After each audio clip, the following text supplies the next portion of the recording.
नमस्कार।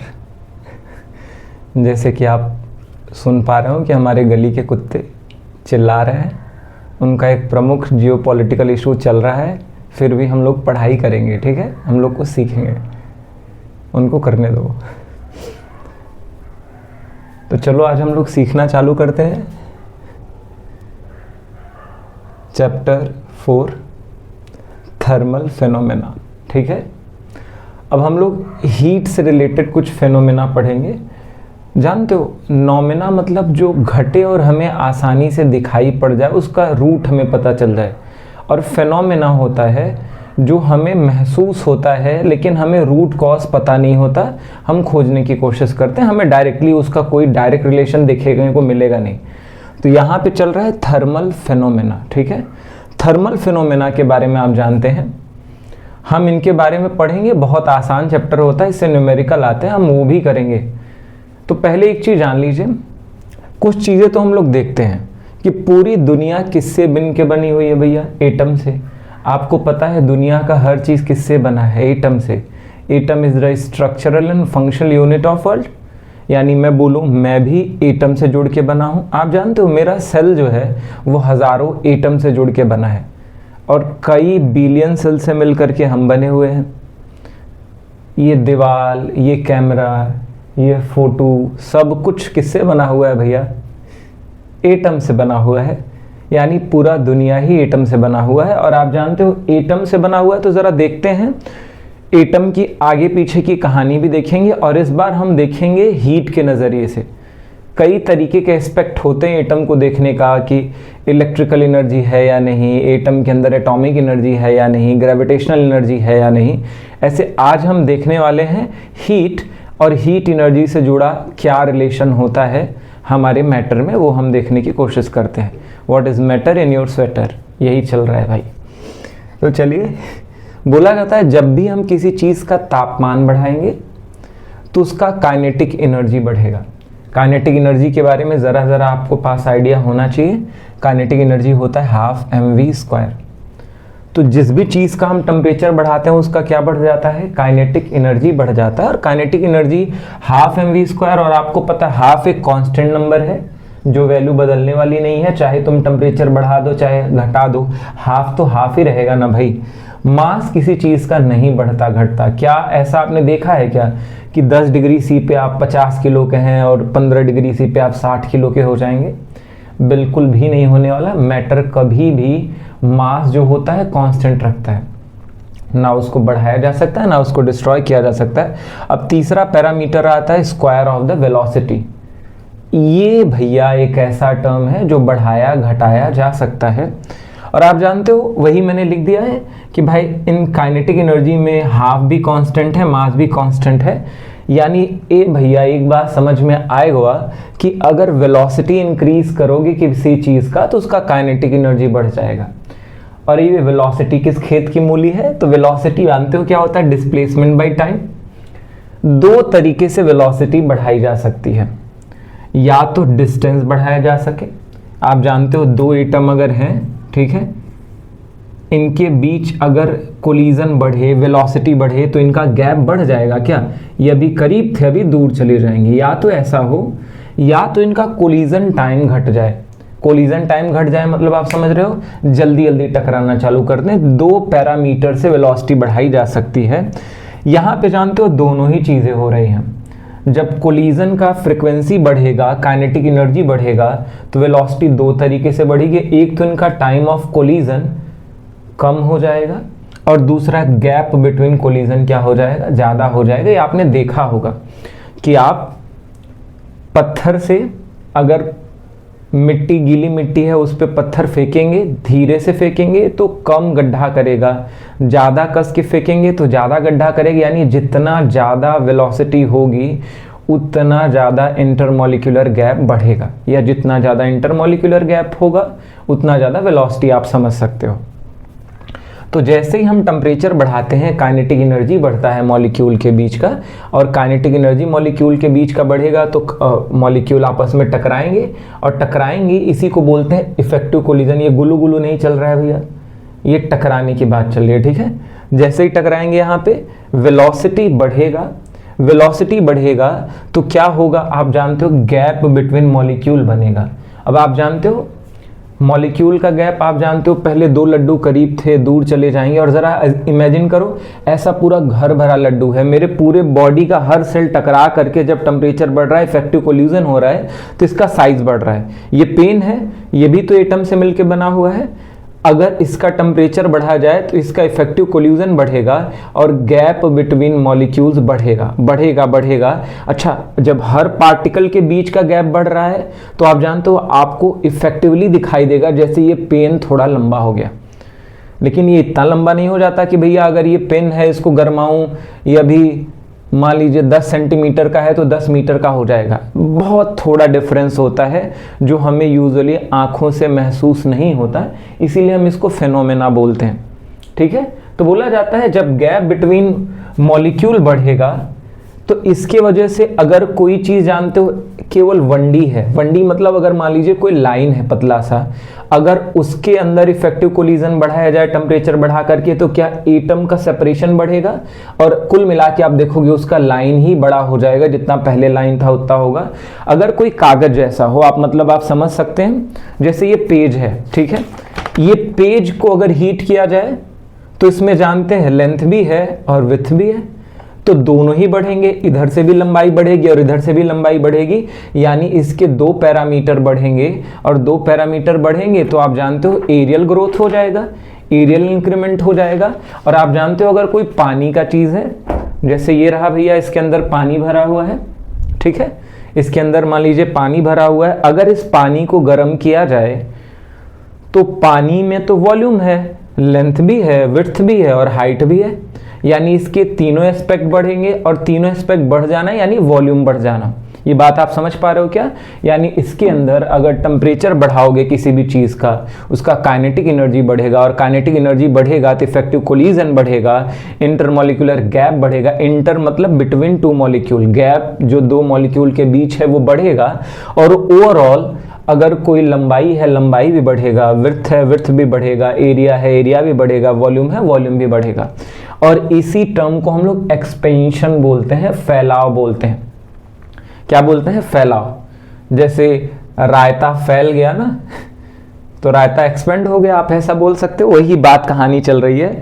अब बोला जाता है इसी का जस्ट उल्टा कंप्रेशन होता है। कंप्रेशन क्या होता है जरा समझिए, उल्टा करें, अगर हम लोग टेम्परेचर घटाएं किसी मॉलिक्यूल का, किसी बॉडी का, तो क्या हो जाएगा, उसका काइनेटिक एनर्जी घटेगा, तो गैप बिटवीन मॉलिक्यूल भी घटेगा, टाइम ऑफ कोलिजन बढ़ेगा, और आप जान सकते हो, ठीक है, टाइम ऑफ कोलिजन पहले केस में घटता था, ठीक है, समझ में आ गया, तो उसका लेंथ भी घटेगा, विड्थ भी घटेगा, एरिया भी घटेगा, वॉल्यूम भी घटेगा, और उसी टर्म को क्या बोलते हैं? कंप्रेशन। क्या बोला जाता है भाई लोग? कंप्रेशन।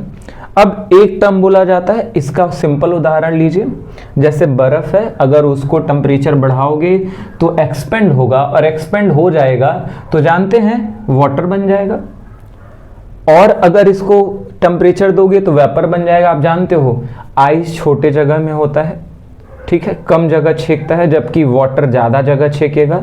ज़्यादा जगह नहीं, हम तो वॉल्यूम की बात करते हैं, ठीक है, वॉल्यूम छेकेगा, और गैस और ज़्यादा वॉल्यूम छेकेगा। आप जानते हो 1 ग्राम वाटर का गैस पूरा रूम छेक सकता है, क्योंकि गैस का कोई भी वॉल्यूम फिक्स नहीं होता, जिस कंटेनर में रखा जाएगा उतना वॉल्यूम हो जाएगा। और इसका उल्टा भी होता है भैया, वेपर को ठंडा करोगे वाटर बन जाएगा, कंप्रेस हो करके वाटर को और ठंडा करोगे तो आइस बन जाएगा। ये बात चलती रहती है, ठीक है।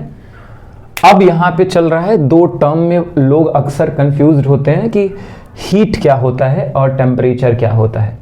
ये दोनों किस खेत की मूली हैं, हम इन बारे में पढ़ने वाले हैं। तो बोला जाता है हीट एक फॉर्म ऑफ एनर्जी है। जानते हो मैटर के अंदर बहुत तरीके की एनर्जी आती है। मैटर के अंदर अगर बात किया जाए तो अंदर न्यूक्लियस होता है, न्यूक्लियस के अंदर बाइंडिंग एनर्जी होती है जिसको बोलते हैं न्यूक्लियर एनर्जी, ठीक है। उसके ऊपर एटॉमिक एनर्जी आता है, यानी आप कह सकते हो आउटर एटॉमिक स्पेस, आप बोल सकते हो सब एटॉमिक स्पेस, उसके अंदर भी कुछ एनर्जी होती है। मैटर के मास के वजह से कुछ ग्रेविटेशनल एनर्जी उसके बीच होगी, और आप जानते हो जो इलेक्ट्रॉन है प्रोटॉन है इनके बीच जो चार्ज है, इस चार्ज की वजह से उनके अंदर इलेक्ट्रिकल एनर्जी होगी। वैसे ही उनके अंदर कुछ पोलैरिटी आती है जिसकी वजह से मैग्नेटिक एनर्जी होगी, और ठीक vibration is a cause of heat energy. समझ में आ गया? तो उनके बीच जो वाइब्रेशंस हो रहे हैं उनके वजह से उनके बीच एनर्जी भी आ सकती है। ये भी एक एनर्जी का फॉर्म है, और एनर्जी का फॉर्म है तो गाना सेम गाओगे। इसका ऐसा यूनिट क्या होता है भैया? जूल होता है। और इसका सीरियस यूनिट क्या होता है? कैलोरी होता है। और एक कैलोरी में 4.2 जूल होता है रफली, ठीक है। 4.18 जूल लिखा जाता है। और भी प्रिसाइज्ड फॉर्म में जाओगे तो कुछ और भी वैल्यू आएगा। हम तो अप्रॉक्स सिलेबस नहीं बढ़ाएंगे, आपके आत्मा को दुखी नहीं करेंगे। 4.2 जूल, ठीक है। अब बोला जाए टेम्परेचर क्या होता है? Measurement of hotness and coldness of the body. हम टेम्परेचर के मदद से कोई बॉडी कितना गर्म है या कितना ठंडा है ये नापेंगे। अच्छा, आपसे मैं एक सवाल अगर पूछूं कि मैं बोल रहा हूं कि हमारे पास ये जो कलम है या जो ये पानी इस बॉटल में रखा हुआ है ये 100 डिग्री पे है, तो बताइए गर्म है या ठंडा है? आपको लगेगा गर्म है, लेकिन मैं बोलता हूं ये इस बात पे डिपेंड करेगा ना कि इसके साथ किसका कंपैरिजन किया जा रहा है। अगर मैं 1000 डिग्री सी का पानी लूं और 100 डिग्री के पानी से कंपेयर करूं तो आप बोलोगे ये कोल्डर बॉडी है। और अगर मैं किसी 0 डिग्री का पानी ले लूं तब इससे कंपेयर करोगे तो क्या बोलोगे? ये हॉटर बॉडी है। ये लगभग वही कहानी है कि जैसे मैं पूछूं, मेरे क्लास में मैं जब था तो मेरा 50% रिजल्ट आया, ठीक है, 10th के बोर्ड में। तो बताइए मैं अपने क्लास में तेज हूं कि कमज़ोर हूं? आपको लगेगा कमज़ोर हूं, लेकिन आप जानते हो मेरे क्लास में मेरे से भी गधेड़े लोग थे, मैं ही सबसे ज़्यादा नंबर पाया हूं, तो मैं तेज निकला भाई। यानी हमें तब तक नहीं पता चलेगा कि कोई गर्म है या कोई ठंडा है जब तक हम उसका किसी चीज़ से कंपैरिजन नहीं करेंगे। और जिसका ज़्यादा टेम्परेचर निकलेगा उसको हॉट बॉडी बोलेंगे, और जिसका कम टेम्परेचर निकलेगा उसको कोल्ड बॉडी बोलते हैं। और आप जानते हो टेम्परेचर नापने के लिए 2-3 यूनिट होते हैं। एक होता है सेल्सियस जो बहुत पॉपुलर है हमारे यहाँ, केल्विन एक एसआई यूनिट है टेम्परेचर नापने का, ऐसे फ़ारेनहाइट होता है, र्यूमर होता है, रैंकाइन होता है। और आप पढ़े होंगे 9th में, आप कोई भी यूनिट बना सकते हो भैया। ये थर्मोमीटर में आप चाहो अपना थर्मोमीटर बना दो। अगर आपका नाम पकौड़ी लाल है तो पकौड़ी लाल थर्मोमीटर बन सकता है। बस मुझे आप बता देना कि आपकी फ्रीजिंग पॉइंट आप किसको मान रहे हो और बॉइलिंग पॉइंट किसको मान रहे हो। पुदीना लाल तुम्हारा नाम है, तुम्हारा भी टेम्परेचर का स्केल बन सकता है, ठीक है। अब आगे चल रहा है heat flow from higher temperature body to lower temperature body. Heat, ये जो एनर्जी है, ये हमेशा हायर टेम्परेचर से लोअर टेम्परेचर तक फ्लो होगी। आप गर्म पानी या गर्म चाय को बर्फ़ से टच कराएंगे तो आप देखेंगे धीरे धीरे बर्फ़ का टेम्परेचर बढ़ेगा और गर्म चाय का टेम्परेचर घटेगा भाई। यानी आप सिंपल बात समझ पा रहे हो कि हमेशा चाय गर्म टेम्परेचर पे था और बर्फ़ लोअर टेम्परेचर पे था, तो हीट कहाँ से फ्लो हुआ? चाय टू बर्फ़, और धीरे धीरे बर्फ़ मेल्ट होता गया और चाय क्या होता गया? ठंडा होता गया। समझ आ रहा है क्या? यानी हीट फ्लो हो रहा है हाई टेम्परेचर से लोअर टेम्परेचर। तो हम गरीबों के यहाँ मैटर के 3 स्टेट माने जाते हैं, अमीरों के और ज़्यादा हैं, प्लाज्मा है, बोर्स, आइंस्टीन, कॉर्पस्कल्स हैं, ठीक है, कंडेंसेट जिसको बोलते हैं, बोर्स, आइंस्टीन, कंडेंसेट। लेकिन गरीबों के यहाँ मैटर के 3 स्टेट होते हैं, एक सॉलिड, एक लिक्विड और एक गैस। ज़रा देखते हैं इनकी प्रॉपर्टीज़ क्या होती है। आप जानते हो सॉलिड की प्रॉपर्टीज़ फिक्स होती है, जैसे ये मान लीजिए आप, ठीक है, ये दिख रहा है, ये कंघा है, कंघा का लंबाई भी फिक्स है, दिख रहा है, विड्थ भी फिक्स है, कुछ भी है, इस पूरी तरीके से इसका सब कुछ शेप फिक्स है, ठीक है, लेंथ हो, विड्थ हो, हाइट हो, सब कुछ एकदम फिक्स है। यानी एक चीज़ बताओ, सॉलिड में तो हर पार्टिकल एक्चुअली फिक्स क्यों होता है आप ये जान लीजिए। सॉलिड के हर पार्टिकल अपने कोऑर्डिनेट पे फिक्स होते हैं, कोई भी सॉलिड का पार्टिकल अपना लोकेशन बदलता नहीं है, जबकि लिक्विड में पार्टिकल अपना लोकेशन बदल सकता है। आप जानो शरबत बनाओगे, आप अगर लोहे का शरबत बनाओगे, लोहा लिया, एक पूरा इसमें डाला, एक पूरा इसमें डाला, उसका ना शेप चेंज होगा ना साइज चेंज होगा। हाँ, अगर आप लिक्विड इधर उधर डाल रहे हो 2 कप में तो उसका साइज़ बदलता रहेगा, फ्लो होने की टेंडेंसी उसके अंदर रहेगी, क्योंकि उसके एटम अपने कोऑर्डिनेट्स बदल सकते हैं। और गैस के अंदर तो वॉल्यूम भी फिक्स नहीं होता, उसके कोऑर्डिनेट और ज़्यादा रैंडम होते हैं, बहुत ज़्यादा घूमते रहते हैं, ठीक है। तो हम लोग यही देख रहे हैं, सॉलिड है, सॉलिड मान लीजिए मैंने एक डिब्बा माना है, क्यूबॉइड माना है, इसका लेंथ फिक्स है, विड्थ फिक्स है और हाइट भी फिक्स है, यानी मैं बोल सकता हूँ इसका एरिया भी फिक्स होएगा। कोई एक एरिया, हम पूरे एरिया की बात नहीं करते, कोई भी एरिया आप देखोगे एरिया भी फिक्स होगा। और जब बात आती है पूरे वॉल्यूम की तो वॉल्यूम भी पूरा फिक्स होगा।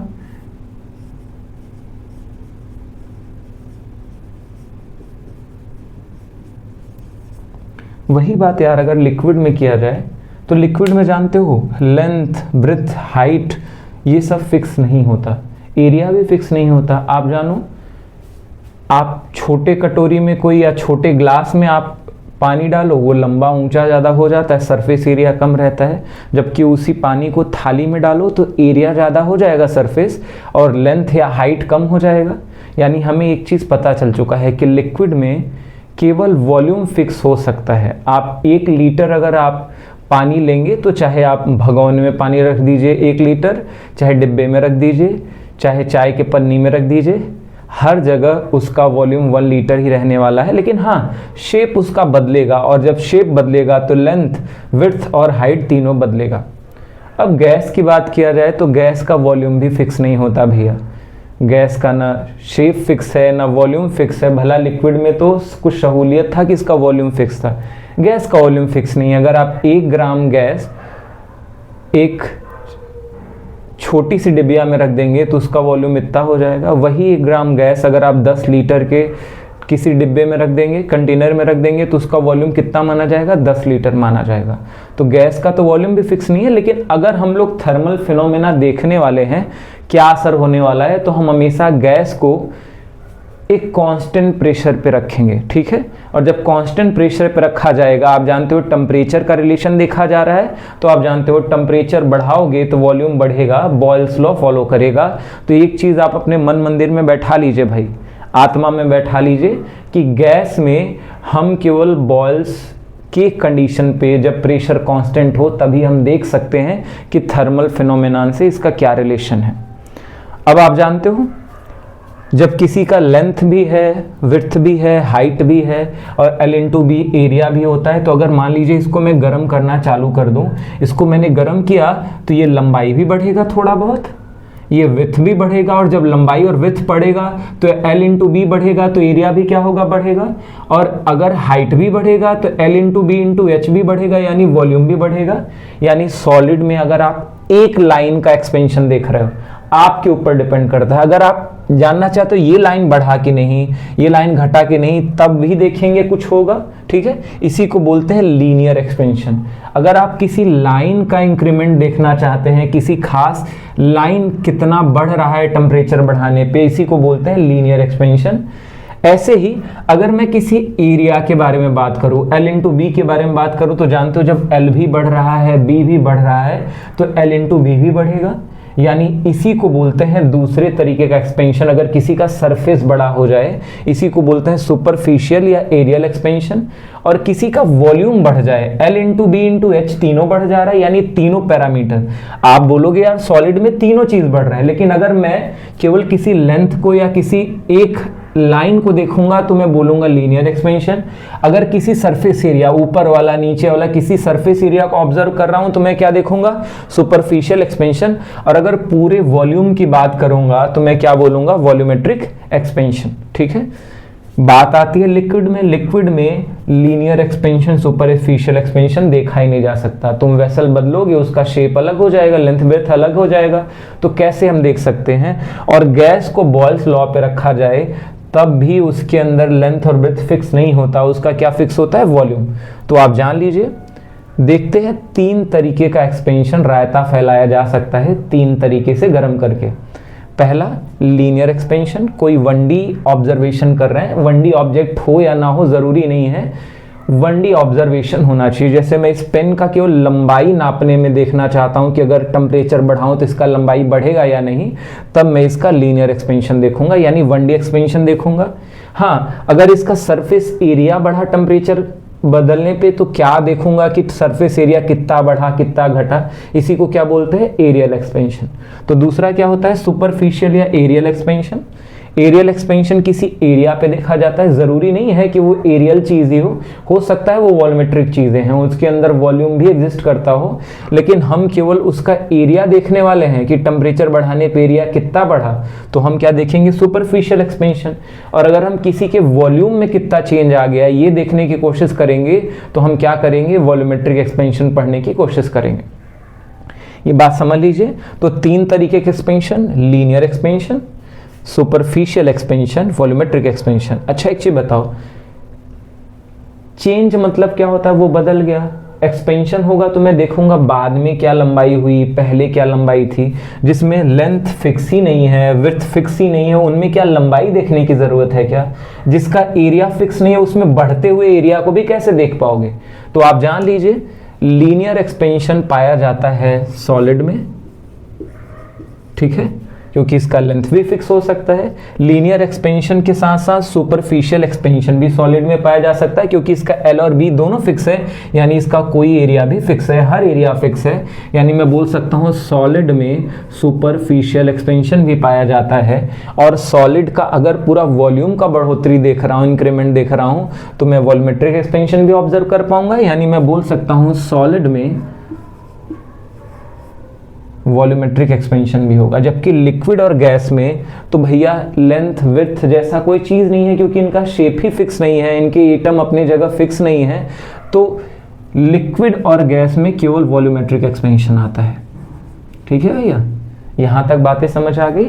अब हम लोग एक एक करके लीनियर एक्सपेंशन क्या होता है, सुपरफिशियल एक्सपेंशन क्या होता है, वॉल्यूमेट्रिक एक्सपेंशन क्या होता है, इनका बातचीत करेंगे। चलिए देवियों सज्जनों, अब हम लोग पढ़ते हैं लीनियर एक्सपेंशन के बारे में। तो एक चीज देखिएगा, मुझे एक बात तो पता चल गया है कि मान लीजिए कोई मास है, कोई सॉलिड है जो लीनियर सॉलिड है, लाइन का है, पतला सा लाइन है, या किसी बड़ा भी वॉल्यूमेट्रिक सॉलिड है, उसका बस एक एस्पेक्ट देख रहा हूँ, एक डायमेंशन देख रहा हूँ, एक लेंथ देख रहा हूँ। उसका लेंथ इनिशियली L0 था या L इनिशियल था। मैंने इसका टेम्परेचर चेंज किया, मान लीजिए 2 डिग्री या 4 डिग्री या 5 डिग्री बढ़ा दिया, और जब मैंने हीट किया होगा, इसका टेम्परेचर चेंज किया होगा, तो जानते हो एक्सपेंड करेगा। हमने जस्ट देखा कि जैसे आप टेम्परेचर बढ़ाओगे इसकी काइनेटिक एनर्जी बढ़ेगी, तो कोलिजन फ्रीक्वेंसी बढ़ेगा, तो गैप बिटवीन पार्टिकल बढ़ेगा, और सारे पार्टिकल के बीच का गैप बढ़ने वाला है। जानते हो ये सब एटम से मिलकर बना हुआ है। अच्छा, इनके बीच अगर ओवरऑल गैप बढ़ेगा तो आप बताइए थोड़ा फैल जाएगा क्या पूरा लाइन? पूरा लाइन फैलेगा। तो फाइनल लेंथ मान लीजिए ये हो जा रहा है।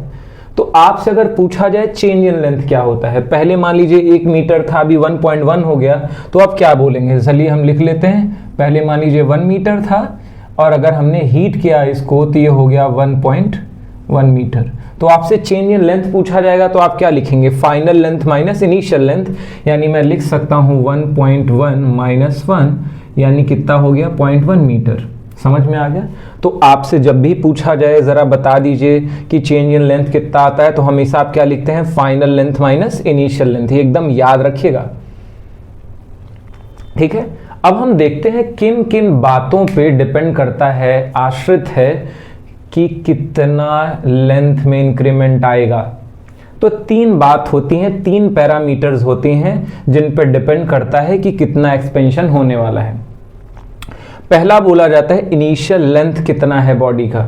समझ में आ गया? जितना ज़्यादा इनिशियल लेंथ होगा लीनियर एक्सपेंशन उतना ही ज़्यादा होगा। जैसे मैंने एक एग्जांपल लिया, मान लीजिए एक रॉड है जिसका लंबाई है 1 मीटर, और इसको मैंने 10 डिग्री सी से गर्म किया तो 1.1 मीटर का हो गया। सेम मटेरियल का रॉड, जो ये मटेरियल है रॉड का, वही ये भी मटेरियल है, और ये 2 मीटर का है।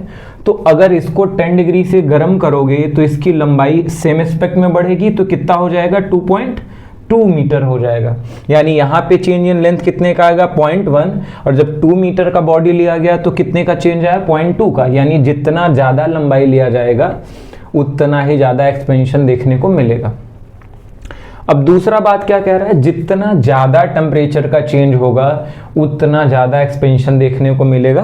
जैसे सिंपल तरीके से हम समझे, 1 मीटर का कोई आयरन का रॉड है और उसको मैंने 10 डिग्री गर्म किया तो उसका साइज या उसका लंबाई बढ़ा 1.1 हुआ। और अगर सेम उसी आयरन के रॉड को अगर मैं 50 डिग्री गर्म कर दूं भाई, तो ये 1.3 मीटर का हो जाएगा। यानी जितना ज़्यादा आप टेम्परेचर बढ़ाओगे आप देखोगे एक्सपेंशन उतना ज़्यादा होने वाला है, ठीक है। और तीसरा पैरामीटर है नेचर ऑफ सब्सटेंस। आप जानते हो अलग अलग सब्सटेंस, अलग अलग मैटर, अलग अलग एटम के एक्सपेंशन की प्रॉपर्टी अलग अलग है, ठीक है। जैसे कि मैं बोल रहा हूँ 1 मीटर का आयरन अगर मैंने लिया, अगर उसको 10 डिग्री से गर्म किया तो हो सकता है 1.1 मीटर तक एक्सपेंड हो जाए। जबकि उसी के जगह मैं 1 मीटर का कोई ग्लास का रॉड ले लूं या एबोनाइट का रॉड ले लूं, उसको 10 डिग्री गर्म करूं तो हो सकता है 1.01 मीटर गर्म हो या 1.06 हो, ठीक है। ये कम हो रहा है और ये ज़्यादा हो रहा है। यानी आप एक बात समझ लीजिए कि अलग अलग मटेरियल का अलग अलग प्रॉपर्टी होता है और सभी लोग अलग अलग रेशियो में इंक्रीमेंट दिखाते हैं। समझ में आ गया? यानी 3 बातों पे चेंज इन लेंथ डिपेंड करेगा।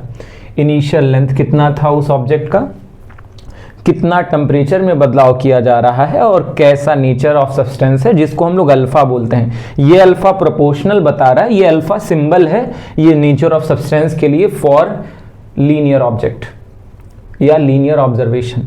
तो जान लीजिए 3 चीज़ों के बदलने से हमारा चेंज इन लेंथ बदल सकता है। और मान लीजिए सवाल में आपसे 2 चीज़ें बदली जाएं, क्या वो बोल दे कि मैं लेंथ भी बदल रहा हूं और टेम्परेचर भी बदल रहा हूं, या मैं लेंथ भी बदल रहा हूं और कोफिशिएंट ऑफ एक्सपेंशन यानी नेचर ऑफ सब्सटेंस भी बदल रहा हूं, या तीनों चीज़ें चेंज हो सकती हैं। और आपने तो सिंगल सिंगल बस अभी इंटरडिपेंडेंसी देखी है, तो अब अगर तीनों एस्पेक्ट में चेंज किया जाए वो देंगे न्यूमेरिकल ऐसा, तो बताइए क्या चेंज आएगा। और आप जानते हो जब तीनों का रिलेशन लिखोगे तो यही आ जाएगा। L नॉट 3 बात पे डिपेंड करता है, change in length, initial length कितना था, अल्फा कितना था, डेल्टा टी कितना था। इसको हम बहुत थोड़ा बेहतर करेंगे ताकि न्यूमेरिकल आपका आसान हो जाए। तो डेल्टा टी आप लिख सकते हो L इनिशियल, अल्फा, और डेल्टा टी मतलब क्या होता है, चेंज इन टेम्परेचर, यानी फाइनल टेम्परेचर कुछ और, इनिशियल टेम्परेचर कुछ और आप जानते हो जब एक्सपेंशन की बात करोगे तो फाइनल टेम्परेचर ज़्यादा होगा और इनिशियल टेम्परेचर कम होगा। और अगर यहीं पे कंप्रेशन की बात किया जाए तो इनिशियल टेम्परेचर ज़्यादा होगा, फाइनल टेम्परेचर कम होगा, इसीलिए हमने इस फॉर्म में लिखा। अच्छा एक चीज जानते हो, चेंज इन लेंथ क्या होता है, हमने देखा final length minus initial length. समझ में आ गया क्या? तो हम यहाँ पे भी लिख देते हैं final length minus initial length is equal to L initial alpha T final minus T initial. अगर कंप्रेशन होता तो आप क्या लिखते, T initial minus T final, ये आप याद रखिए। अब आपको न्यूमेरिकल के पर्पज से जानते हो यहाँ पे सब कुछ पता है। अगर आपका T फाइनल पता हो, अल्फा पता हो, ठीक है, L फाइनल पता हो, तो आप इनिशियल लेंथ निकाल सकते हो। यानी मैथ तो ये बोलता है कि सारे पैरामीटर्स में से एक छोड़ करके अगर सब पता है तो आप उसको फाइंड कर सकते हो। अब आता है ये alpha. Alpha nature of substance पे डिपेंड करता है कि कौन सा सब्सटेंस लिया जा रहा है, और इसको बोलते हैं कोफिशिएंट ऑफ लीनियर एक्सपेंशन। और इसके बारे में भी चीज़ें पूछी जाती हैं। पहले तो इसका फॉर्मूला पूछा जाता है, तो आप जान लीजिए मैं इससे इस फॉर्मूले के डिराइव कर रहा हूँ। ज़रा देखो, अल्फा का कीमत अगर आपको जानना है तो सारी चीज़ों को दूसरे साइड ले आइए, नियम के अनुसार, शास्त्र के अनुसार, जैसे शास्त्र कहता है भैया वैसा ही करना पड़ेगा। तो आप ज़रा देखिए, अल्फा इधर है, अल्फा में ये मल्टीप्लाई है, ये दूसरे साइड जाएगा डिवाइड हो जाएगा, डेल्टा टी अल्फा में मल्टीप्लाई है, दूसरे साइड जाएगा डिवाइड हो जाएगा। यानी अल्फा का अगर आप लिखना चाहो क्या होता है फॉर्मूला, तो आप लिख सकते हो L final minus L initial by L initial into change in temperature, ठीक है। अब इसका डेफिनेशन भी पूछते हैं, देखते हैं भैया अल्फा का सॉन्ग क्या होने वाला है। जब आपसे पूछेंगे define coefficient of linear expansion, तो आप एक गाना गाएंगे कि कितना किसी के इनिशियल लेंथ में बदलाव आए, amount of change in initial length, या लेंथ आप बोल दीजिए, शुरुआती आपने लिया इनिशियल लेंथ में कोई सब्सटेंस अगर 1 मीटर का है और उसको अगर 1 डिग्री से गर्म किया जाए। ध्यान से सुनिए, लिरिक्स क्या होता है, अगर किसी सब्सटेंस जिसका लंबाई 1 मीटर है और उसको 1 डिग्री से टेम्परेचर चेंज किया जाए, खासकर 0 से 1 डिग्री कर दिया जाए, तो उसमें जितना लेंथ का चेंज आएगा, जितना उसका लेंथ बढ़ जाएगा, उसी को बोलते हैं कोफिशिएंट ऑफ लीनियर एक्सपेंशन। जितना मात्रा में किसी लीनियर ऑब्जेक्ट की या लीनियर एस्पेक्ट में किसी का चेंज आ जाए, अगर वो 1 मीटर का हो और उसको हीट किया जा रहा है 1 डिग्री से। समझ में आ गया? ये सिंपल होता है। किसी भी सब्सटेंस का जिसका 1 डिग्री टेम्परेचर बढ़ाना है और उसका लेंथ भी कितना है, 1 डिग्री इनिशियल लेंथ, तो जितना लेंथ में इंक्रीमेंट हो जाए उसी को हम क्या बोलते हैं, कोफिशिएंट ऑफ लीनियर एक्सपेंशन। ये लिरिक्स बहुत आसान होता है यार, मैं तो ऐसे याद करता हूँ, कोई 1 मीटर का ऑब्जेक्ट हो, उसका 1 डिग्री से टेम्परेचर बढ़ाने पे जितना उसका लेंथ में एक्सपेंशन आता है उसी को क्या बोलते हैं, लीनियर एक्सपेंशन। और ये अलग अलग सब्सटेंस का अलग अलग होता है। अब आता है यूनिट, वो पूछेंगे आपसे कि यूनिट ऑफ अल्फा बता दीजिए। तो जानते यूनिट किसके निकलता है भैया, एक डिराइव क्वांटिटी है, जिन जिन फंडामेंटल क्वांटिटीज के मदद से ये बना है उसी से इसका यूनिट सेट होगा। तो जरा बताए, हमें पता है L not is equal to initial alpha delta T. आप इससे जाइए, अल्फा को अगर डिराइव करिए तो क्या हो जाएगा, L नॉट ये इधर ही है और L इनिशियल इधर मल्टीप्लाई इधर डिवाइड हो जाएगा, तो ये हो गया L इनिशियल और यहाँ पे डेल्टा टी डिवाइड हो जाएगा। ठीक है, अब जरा देखिए, लेंथ का SI यूनिट का होता है भैया, मीटर होता है। ठीक है,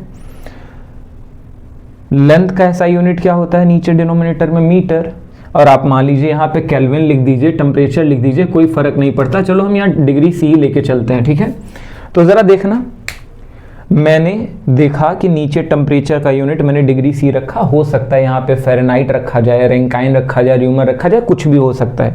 और मैं बोल सकता हूँ ये मीटर से मीटर तो क्या हो गया शहीद, बचा क्या 1 डिग्री सी। हो सकता है डिग्री सी की जगह टेम्परेचर का कोई और यूनिट यहाँ पे रखा जाए भाई लोग, तो 1 डिग्री सी आ गया, यानी डिग्री सी इनवर्स या पर चेंज इन टेम्परेचर। समझ में आ गया? हो सकता है पर यूनिट चेंज इन केल्विन आ जाए, पर यूनिट चेंज इन फ़ारेनहाइट आ जाए, पर यूनिट चेंज इन र्यूमर आ जाए, रैंकाइन आ जाए, कुछ भी आ सकता है।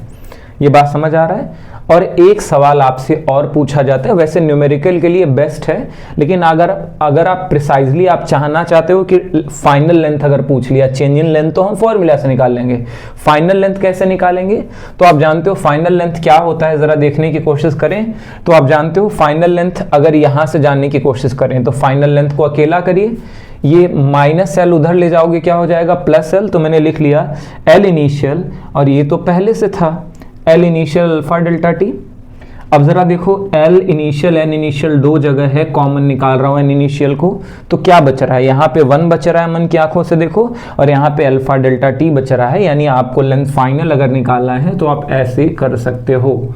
ठीक है, और ये आपका लीनियर एक्सपेंशन का सारा गाना हमने गा दिया, इसके सवाल भी करेंगे, घबराइए मत। और आपने अगर लीनियर एक्सपेंशन अच्छे से समझ लिया है तो सेम गाना मैं एरियल एक्सपेंशन के लिए गाऊंगा और वही वॉल्यूमेट्रिक एक्सपेंशन के लिए गाऊंगा, और उसको बहुत बेहतर समझने की ज़रूरत नहीं पड़ती, ऐसे ही छापते हैं हम लोग। ठीक है, देखिएगा यहाँ अच्छे से समझिएगा। ठीक है, चलिए भाई सुपरफिशियल एक्सपेंशन की बात करते हैं। तो आप जानते हो ये भी केवल कहाँ देखा जाएगा, ओनली इन सॉलिड, क्योंकि लिक्विड गैस में तो कोई एरिया फिक्स ही नहीं होता है।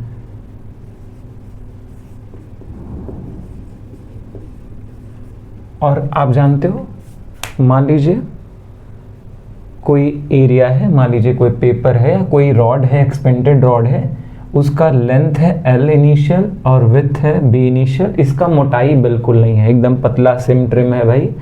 और आप जानते हो L इंटू B क्या होता है, एरिया। और मान लीजिए कोई एक्सटेंडेड ऑब्जेक्ट होगा जिसके अंदर वॉल्यूम होगा, उसका एक सरफेस अगर हम देखेंगे तब भी हम सुपरफिशियल एक्सपेंशन ही बोलेंगे। तो हमने देखा इसका इनिशियल लेंथ L था, इनिशियल विड्थ B था, हमने इसका टेम्परेचर इंक्रीज किया तो हमने देखा ये एक्सपेंड हुआ, फाइनल लेंथ आ गया L फाइनल, इनिशियल विड्थ बढ़ के ये भी तो बड़ा हुआ होगा विड्थ फाइनल। ठीक है, और आप जानते हो अगर इसका इनिशियल एरिया A इनिशियल था तो L final into B final, इसका फाइनल एरिया क्या हो जाएगा, A फाइनल। और आप जानते हो जितना इनिशियल में से मान लीजिए इतना इनिशियल लंबाई था, A इनिशियल इतना था, अगर आपसे पूछा जाए डेल्टा A कितना हुआ तो जितना बढ़ गया भैया, डेल्टा A कितना हो जाएगा, A final minus A initial. और आप जानते हो ए फाइनल तो L final into B final होता है, माइनस ए इनिशियल यानी L initial into B initial हो सकता है, दोनों टर्म में आपसे न्यूमेरिकल पूछे। आप जानते हो सकता है आपको एरिया दिया जाए, हो सकता है लेंथ और ब्रेड्थ दे करके आपसे सुपरफिशियल एक्सपेंशन का डिमांड करे या चेंज इन लेंथ का डिमांड करे, आप कुछ ऐसे करोगे। अब बोला रहता है किन किन बातों पे सुपरफिशियल एक्सपेंशन डिपेंड करेगा। एग्जैक्ट वही जो लीनियर एक्सपेंशन का गाना गाए थे, अगर वो आप ध्यान से सुने हो तो यहाँ पे क्लियर हमने शॉर्ट में लिख दिया कि जितना इनिशियल लेंथ रहेगा उतना ही चेंज इन लेंथ आएगा। अगर इनिशियल लेंथ 10 मीटर स्क्वायर है तो 10 मीटर स्क्वायर के रेशियो में चेंज आएगा। अगर इनिशियल लेंथ 1 मीटर स्क्वायर है तो उस रेशियो में चेंज आएगा, कम चेंज आएगा। वैसे कितना टेम्परेचर बढ़ा रहे हो, सेम चीज़ के एरिया को अगर आप 1 डिग्री टेम्परेचर बढ़ाओगे तो कम एक्सपेंड करेगा, 50 बढ़ाओगे ज़्यादा बढ़ेगा, 100 बढ़ाओगे और ज़्यादा बढ़ेगा। और तीसरा, किस मटेरियल को गर्म किया जा रहा है, किसका एरिया बढ़ाया जा रहा है, क्या वो आयरन है, कॉपर है, कौन सा एलिमेंट है, उसका नेचर क्या है। और जैसे लीनियर एक्सपेंशन में इस नेचर को हम लोग क्या बोलते थे, alpha coefficient of linear expansion, ऐसे इसको यहाँ पे क्या बोलते हैं, कोफिशिएंट ऑफ एरियल एक्सपेंशन। और ये भी प्रॉपर्टी सब्सटेंस की होती है, अलग अलग सब्सटेंस की प्रॉपर्टी अलग अलग हो सकती है। और अगर मटेरियल सेम है तो ये भी सेम होता है। तो आपके न्यूमेरिकल में एक शब्द बड़ा यूज होता है, सेम मटेरियल, ऐसा जहां पे लिख दिया जाए यानी कोफिशिएंट दोनों का एक्सपेंशन का बराबर है। ये आप ध्यान रखिएगा, जब भी ऐसे बोले कि two material of same substance तो आप तुरंत जान लीजिएगा ओहो ये कहना चाहता है दोनों का एक्सपेंशन कोफिशिएंट सेम आने वाला है, ठीक है। और बोला जाता है आपको तो केवल एक का डिपेंडेंसी पूछा नहीं जाएगा, वो तीनों में बदल करके कुछ पूछ सकता है। तो आप लिखेंगे A naught is equal to A initial beta delta T. अब बात आता है beta, beta is areal expansion. भाई इंग्लिश का कुछ मुझे समझ नहीं आता, इसका स्पेलिंग होता है बेटा, ऐसे लिखते हैं, ठीक है, लेकिन पढ़ा जाता है बीटा, ठीक है। ये भोजपुरी से बाहर हैं, अंग्रेज लोग हैं, इसी को हम लोग बेटा पढ़ते हैं हिंदी में, और ये लोग इसको क्या पढ़ते हैं, बीटा, ठीक है। जैसे हम लोग मिर्ज़ापुर में सबको चचा नहीं बुलाते, चिचा बुलाते हैं, ठीक है। और पालागी पापा नहीं बुलाते, पालागी दादा नहीं बुलाते, पाला गिब्बा, ठीक है, पाला गिच्चा, ऐसा कुछ। वैसे ये बीटा है भैया, मान लो क्या किया जाए, दुखी मत होइएगा। अब बोला जाता है बीटा का फॉर्मूला क्या होगा, आप जानते हैं, यहीं से तो डिराइव हुआ है बीटा का फॉर्मूला। अगर आप डेल्टा ए को लिखना चाहें तो आप लिख सकते हैं delta is equal to A final minus A initial, मैंने लिख दिया। और बीटा का वैल्यू पता करना है, किसी का कीमत तब पता चलता है जब वो अकेले हो, वो भी हम शास्त्र अनुसार इसको अलग करेंगे। ये मल्टीप्लाई है तो इधर डिवाइड होगा, कर दिया initial divide. Change in temperature इधर मल्टीप्लाइड था, इधर क्या होगा, डिवाइड होगा, मैंने चेंज इन टेम्परेचर कर दिया, ये बीटा का फॉर्मूला हो गया। अब इसका लिरिक्स क्या आएगा, आपसे पूछा जाता है कि डिफाइन करिए बीटा को। एग्जैक्ट सेम गाना रहेगा जो लीनियर एक्सपेंशन में कोफिशिएंट ऑफ लीनियर एक्सपेंशन का था, अल्फा का था। यहाँ पे भी बोलोगे अगर किसी सब्सटेंस या मटेरियल जिसका इनिशियल एरिया 1 मीटर स्क्वायर है, यानी लेंथ भी 1 मीटर है और विड्थ भी 1 मीटर है, अगर उसका टेम्परेचर 1 डिग्री से बढ़ा दिया जाए, उस समय उसके अंदर जितना चेंज इन एरिया आएगा उसी को क्या बोलते हैं, कोफिशिएंट ऑफ सुपरफिशियल एक्सपेंशन, ठीक है। अब इसकी यूनिट की बात किया जाए तो हम यहीं से यूनिट निकाल लेते हैं भैया। आप यहाँ से यूनिट निकालना चाहो, देखो बीटा मैंने अकेले छोड़ दिया, ए चेंज डेल्टा ए, और ये इनिशियल नीचे लाया, डेल्टा टी लाया। आप जानते हो एरिया ऊपर है तो चेंज इन एरिया भी भाई 10 मीटर में से 5 मीटर घटाओगे तो जो आंसर आएगा वो 5 मीटर ही आएगा ना भाई। 10 मीटर में 4 मीटर घटाओगे तो क्या आंसर आएगा, 6 मीटर, यानी यूनिट तो सेम रहता है घटाने जोड़ने में। यानी यहाँ पे एरिया नापा जा रहा है तो मीटर स्क्वायर, नीचे भी इनिशियल एरिया मीटर स्क्वायर, और ये टेम्परेचर का यूनिट क्या होता है, डिग्री सी, डिग्री केल्विन, कुछ भी हो सकता है, हम लोग डिग्री सी लेकर के चलते हैं यहाँ पे। तो ये देखो मीटर स्क्वायर से मीटर स्क्वायर शहीद हो गया, 1 सेंटीग्रेड यानी सेंटीग्रेड इनवर्स हो गया, ठीक है। आप ये बोल सकते हो कि पर डिग्री टेम्परेचर इसका यूनिट आता है। और इसका अगर आपसे फाइनल एरिया पूछा जाए तो आप लिख सकते हो A initial alpha beta delta T, done and dusted. इनको याद रख लीजिए। अभी हम लोग इस पर न्यूमेरिकल करेंगे। वॉल्यूमेट्रिक एक्सपेंशन के बारे में पढ़ते हैं। तो हम जानते हैं सॉलिड, लिक्विड, गैस तीनों में वॉल्यूमेट्रिक एक्सपेंशन होता है। मैं तो बोलता हूँ सॉलिड में linear expansion, areal expansion, volumetric expansion तीनों होते हैं, जबकि लिक्विड और गैस में केवल वॉल्यूमेट्रिक एक्सपेंशन होता है। मैंने मान लीजिए कोई 3D ऑब्जेक्ट लिया है, एक क्यूब है, ठीक है, और मेरे ड्राइंग पे शक मत करिएगा, जो मुझसे पढ़ते हैं उनको पता है कि मैं कितना अच्छा ड्राइंग बनाता हूँ, ठीक है। तो ज़रा देखिएगा, ये रहा हमारा क्यूब। क्यूब का अगर टेम्परेचर मैंने चेंज किया, ये सॉलिड क्यूब है, इसका इनिशियल लेंथ L इनिशियल था, विड्थ B इनिशियल था, हाइट H इनिशियल था। मैंने टेम्परेचर किया, इंक्रीज़ किया तो L भी बढ़ा होगा, ये भी बढ़ा होगा और हाइट भी बढ़ा होगा। और आप जानते हो L into B into H ही क्या होता है, वॉल्यूम होता है, यानी वॉल्यूम भी बढ़ा होगा। ये बात एकदम एग्जैक्ट जान लीजिए। और जब वॉल्यूम बढ़ा तो यहाँ पे ये हो गया V फाइनल, और V फाइनल तो चेंज अगर आपसे पूछा जाए तो जितना ज़्यादा बढ़ गया वॉल्यूम वही होगा चेंज, यानी V final minus V initial, ठीक है। कितना बदल गया वॉल्यूम वही है डेल्टा V, इसका मतलब होता है डेल्टा भाई, ठीक है। इसका मतलब कुछ समझना मत, ये डेल्टा, डेल्टा मतलब चेंज होता है। और कितना वॉल्यूम में चेंज आएगा, एग्जैक्ट जो मैंने 2 बार गाना गाया है वही। पहला कितना इनिशियल वॉल्यूम था, दूसरा कितना ज़्यादा टेम्परेचर इंक्रीज किया गया, और तीसरा किस तरीके का सब्सटेंस है, ठीक है। अगर ऐसा सब्सटेंस है जानते हो जो वॉल्यूम है, तो उसके अंदर जो एक्सपेंशन आएगा, जो जो कांस्टेंट आएगा किसी सब्सटेंस का, उसी को क्या बोला जाता है, कोफिशिएंट ऑफ वॉल्यूमेट्रिक एक्सपेंशन, और इसको हम पढ़ते हैं गामा, ठीक है। और ये गामा दंगल वाले गामा पहलवान नहीं है जिनके ऊपर दंगल फिल्म बना है, ठीक है भाई। ये गामा ग्रीक वर्ड है, GAMMA, ठीक है। तो यहाँ पे गामा का फॉर्मूला क्या होगा, एग्जैक्ट वही formula, gamma is equal to final volume minus initial volume by initial volume into delta T.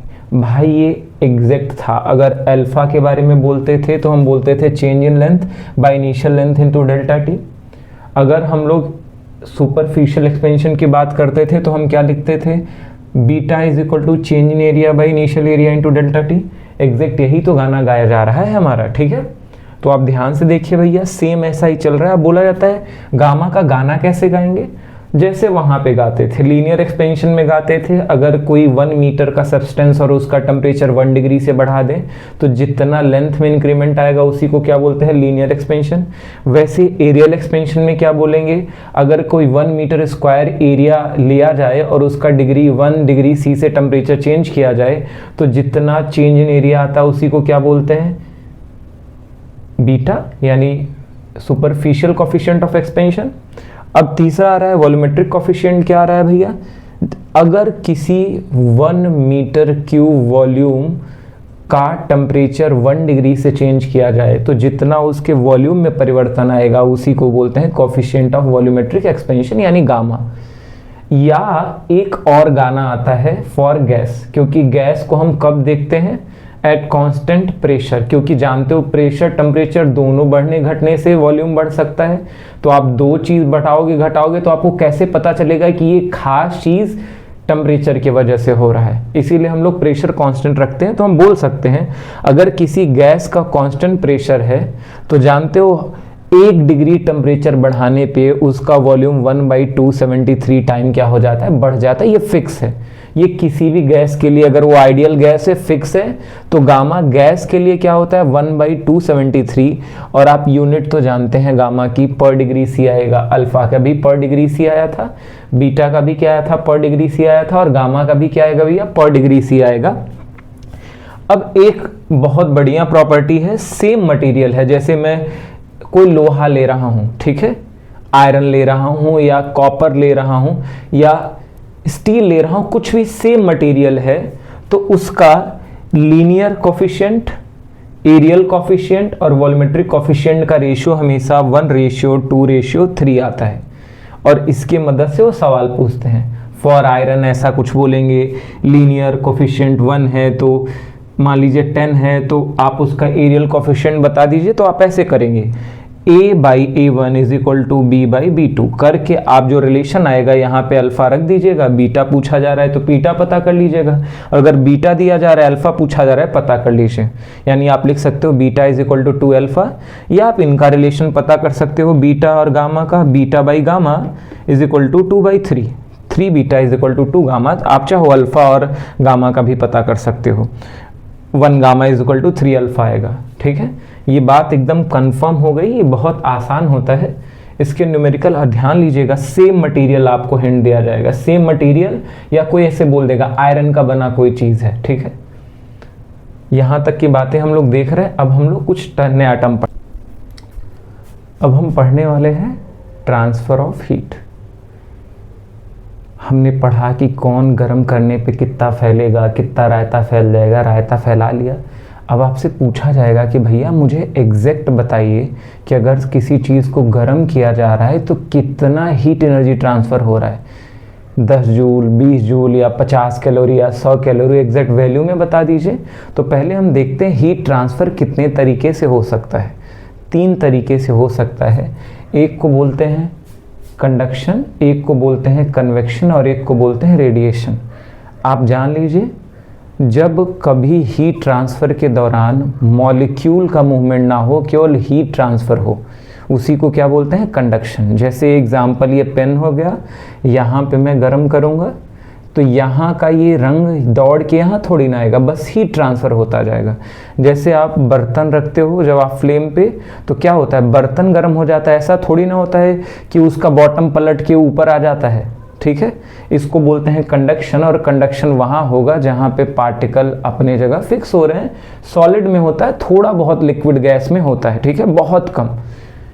Convection क्या होता है, जब हीट भी ट्रांसफ़र हो और साथ साथ मॉलिक्यूल भी ट्रांसफ़र हो, जैसे कि लिक्विड और गैस में। आपने चाय तो उबाला ही होगा, चाय में क्या होता है, लिक्विड भी ऊपर उड़ उड़ कर आता रहता है और टेम्परेचर भी, हीट भी ट्रांसफ़र होता रहता है। नीचे गर्म रहता है, ऊपर ठंडा होता है, तो केवल हीट नहीं आता, नीचे से उड़ करके ऊपर बबल भी आता है, पानी भी आता है। ठीक है, ठंडा पानी ऊपर, सॉरी गर्म पानी ऊपर और ठंडा पानी नीचे।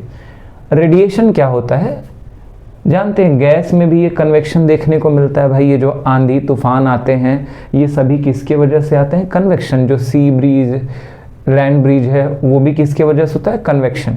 तीसरा होता है रेडिएशन।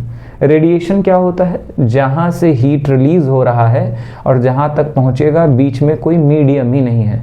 जैसे सूर्य से अर्थ पे हीट पहुँच रहा है, बीच में कोई मीडियम नहीं है मेरे भाई, कुछ भी नहीं है, फिर भी हीट पहुंच जा रहा है बिना मीडियम के। इसी को क्या बोलते हैं, रेडिएशन। यहाँ पे ईएम वेव होते हैं और ईएम वेव को ट्रांसफ़र करने के लिए कभी भी ज़रूरत नहीं पड़ती, ठीक है, किसी भी मीडियम की। आप ऐसे समझ सकते हो, ये 3 तरीके से चिट्ठी पहुँचाना। क्लास में आपको किसी को चिट्ठी पहुँचाना है, पहला तरीका है कि आप वो चिट्ठी बगल वाले को पहुंचाइए, बगल वाले से बोलिए बगल वाले को दो, बगल वाले को दो, पास करते करते पहुंच गया। चिट्ठी हीट समझ लीजिए, सब अपने बेंच से हिले नहीं और मैसेज जिसको पहुंचाना था पहुंच गया। कन्वेक्शन क्या होता है भैया, आप उठे और जिसको देना है चिट्ठी, ठीक है, उसको जा करके डायरेक्ट हैंड टू हैंड देकर चले आ गए। मॉलिक्यूल भी मूव कर गया, यानी आप भी मूव कर गए और साथ में हीट भी मूव कर गया। तीसरा होता है रेडिएशन, आप यहाँ वो वहाँ, ठीक है, चिट्ठी फेंका, उन्होंने लपक लिया और जो आपका लेटर था उन्होंने पढ़ लिया, ठीक है, ये बोला जाता है रेडिएशन। ठीक है, वो गाना होता है ना कि जानम देख लो मिट गई दूरियां, तुम कहाँ मैं कहाँ, ऐसा कुछ चलता है ना भाई वही। अब आ रही है थर्मल कंडक्शन की बातें, ठीक है, भावनाओं में मत बहना, थर्मल कंडक्शन चल रहे हैं। बोला जाता है transfer of heat through direct contact of hotter body to colder body. अब हम थर्मल कंडक्शन यानी इसके बारे में बात करते हैं, हीट का कंडक्शन के थ्रू ट्रांसफ़र होगा। तो बोला जाता है हीट का ट्रांसफ़र होना डायरेक्ट छुआ करके, जानते हो तभी तो मॉलिक्यूल कांटेक्ट करेगा ना भाई, तुम टच कराओगे एक हॉट बॉडी और कोल्ड बॉडी को, तभी तो मॉलिक्यूल बिना अपने जगह से हिले अपने लोकेशन पे रहते हुए हीट को ट्रांसफ़र करेगा। तो यहाँ पे डायरेक्ट कांटेक्ट किया जाता है किसी हॉटर बॉडी को किसी कोल्डर बॉडी से।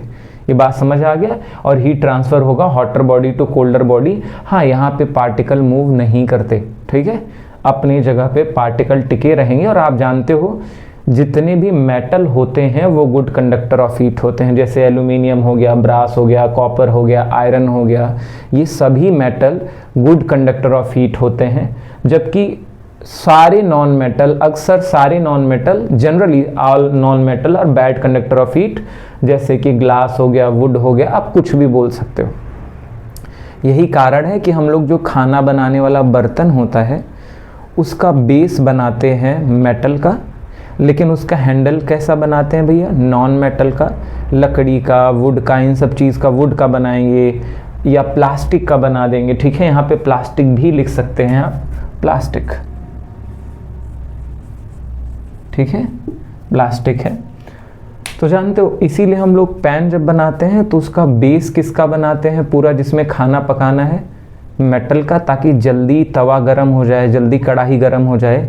लेकिन अगर उतना गरम हैंडल रहा जितना कढ़ाई गरम है तो हमारा जानते हो हाथ क्या हो जाएगा, समझ में आ गया, यहाँ पे रेड रेड हो जाएगा, कुछ बुरा हो जाएगा, जलने लगेगा, कुल मिला के जल जाएगा, ठीक है, ऐसा कुछ होने वाला है। तो हम लोग हमेशा बैड कंडक्टर का हैंडल बनाते हैं। तो बोला जाता है bad conductor would, cork, plastic, ये सब चीज़ें हैं।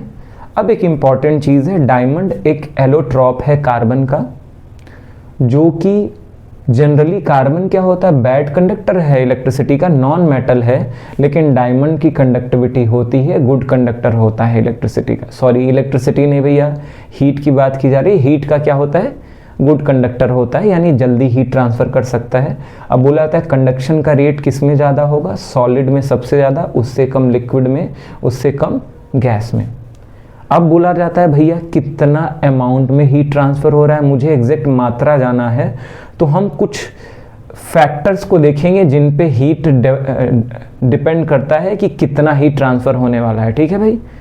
तो बोला जाता है amount of heat transfer, Q से हम रिप्रेजेंट करेंगे भाई हीट को।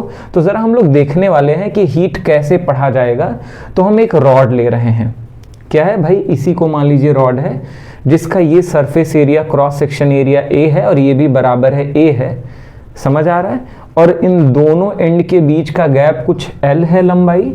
और आप जानते हो हमने मान लीजिए 2 मिनट 5 मिनट इधर टेम्परेचर गर्म किया, और आप जानते हो ये वाला सिरा गर्म है और ये वाला क्या है, ठंडा है।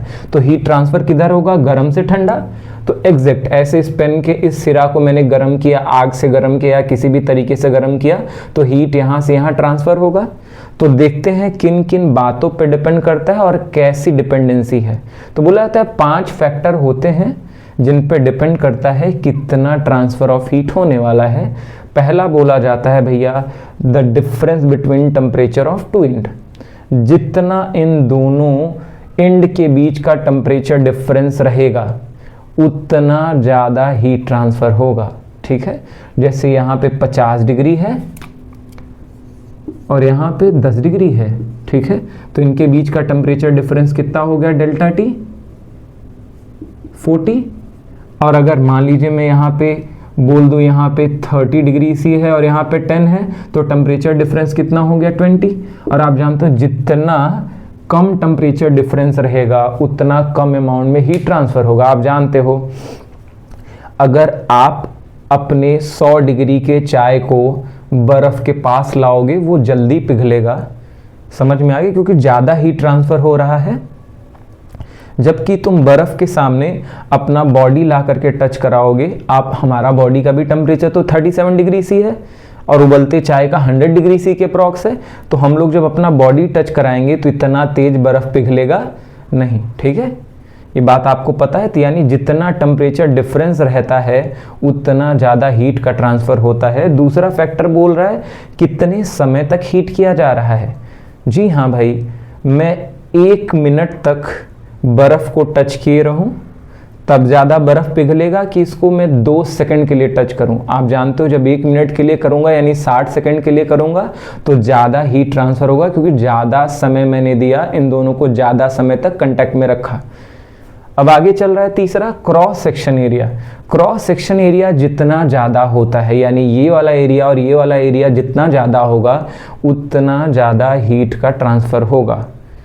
क्यों, आप इसका डायरेक्ट अंदाज़ा लगा सकते हो भैया कि मॉलिक्यूल इस सरफेस एरिया पे जितना ज़्यादा आएंगे उतना वो आगे वाले मॉलिक्यूल को हिट करेंगे, और जितना मॉलिक्यूल को हिट करेंगे उतना ही ट्रांसफ़र होगा। ये बात समझ आ रहा है? और उतना ही ट्रांसफ़र होगा, और यानी जितना सरफेस एरिया उतना पार्टिकल डायरेक्ट कोलिजन कर करके आगे आगे हीट पहुंचाते रहेंगे। यानी क्रॉस सेक्शन एरिया जितना ज़्यादा होगा उतना ज़्यादा हीट का ट्रांसफ़र होएगा। अब अगला चल रहा है भैया तो गैप बिटवीन टू एंड। आप जानते हो इन दोनों के बीच गैप बढ़ा दो। ये अभी मान लीजिए 10 सेंटीमीटर का है, इधर 50 डिग्री है, इधर 10 डिग्री है, तो हीट अभी फ्लो हो रहा है। अगर यही लंबा पेन होगा, 1 किलोमीटर का पेन मैंने ले लिया, कितने का भैया? 1 किलोमीटर का पेन ले लिया, तो बताओ यहाँ गर्म करूंगा, यहाँ गर्म होगा क्या? घंटों लग जाएंगे।